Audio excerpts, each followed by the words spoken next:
YouTube, how to fix drywall. There we are. 3 shots and I finally got that in there. 1x1/2 piece, about 12 inches long. Put it in between the studs, across the studs. Screw into it, pull it back.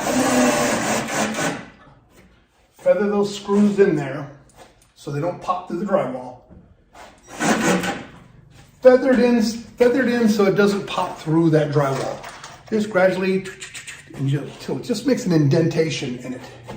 And so you can't really feel the head when you're running your finger over there. You're going to trace the box on the back side of that drywall, okay? Because we're going to use the front as a drywall patch.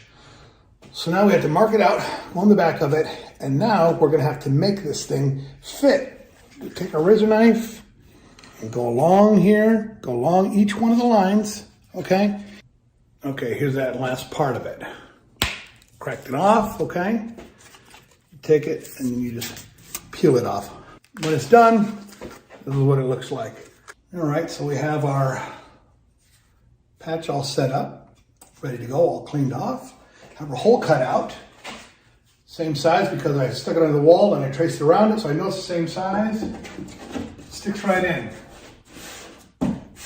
And there, in essence, is our drywall tape. This one, the beveled patch, we're gonna do that one.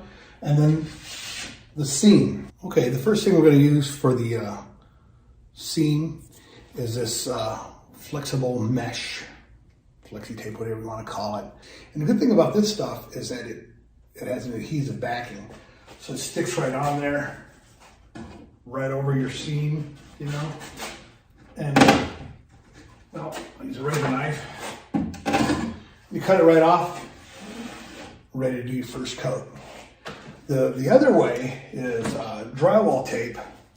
For the paper, we're gonna run our mud, a nice thick coating all the way across this. Now I do have mud dish or tray, whatever they call it. But right now for this, I'm showing you. So we're kind of like almost slopping this on, not too much. Just want to get it right across there, as thick as the tape is, okay? Right across there, right across there. I'm gonna call that good for right now.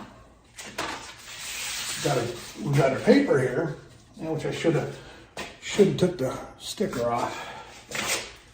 There, all better now. From one side, across that joint, to the other side. Now here's where the finessing comes in.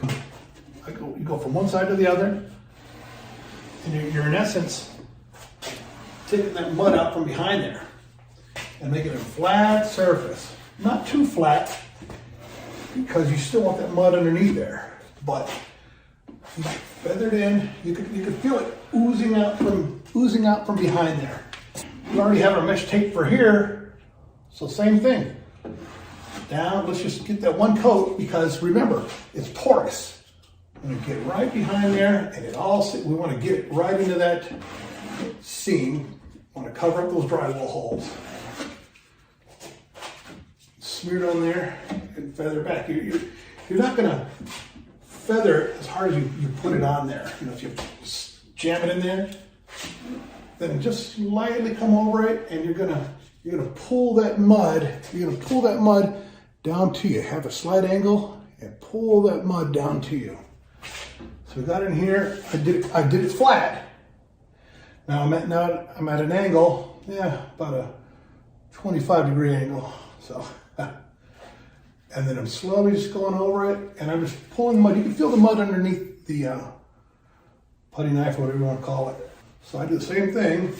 Not quite as long, but I try to smash that mud down into these holes, okay? I don't have any tape to cover. I'm not gonna have a big lump that I have to feather over this, you know?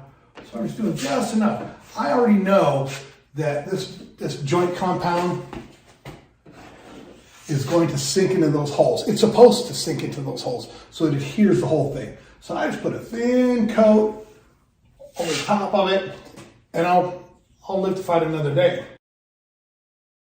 I'm not even going to call it, I'm just going to call it the hack patch because I'm hacking it in. Here's what it is. I'm going to put mud around the outside of it just so I know that it sticks to it, you know. On both sides of it, all around the side of it. Stick that baby in there. And I've got already got my seam right here. I've got my patch ready seam. So basically all I want to do is this 32nd of an inch. I want to get all that mud from behind it, which to be honest with you, I'm kind of liking this. This is neat. But so I got that mud from behind, it's leaving a little bit behind it by putting pressure and swishing it out.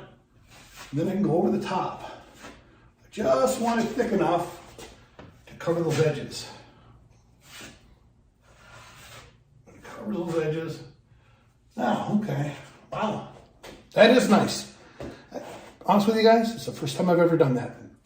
I really like that. I like my way and I like this way. But my way, I just do it with a drill. It takes 2 seconds. Put the wood behind there. This takes a little bit more effort and you have to use other drywall. This, I don't like it at all. The seams, you have to do this. It's just a matter of if you want the mesh or if you want the paper. I believe the mesh is flexible or something or other, so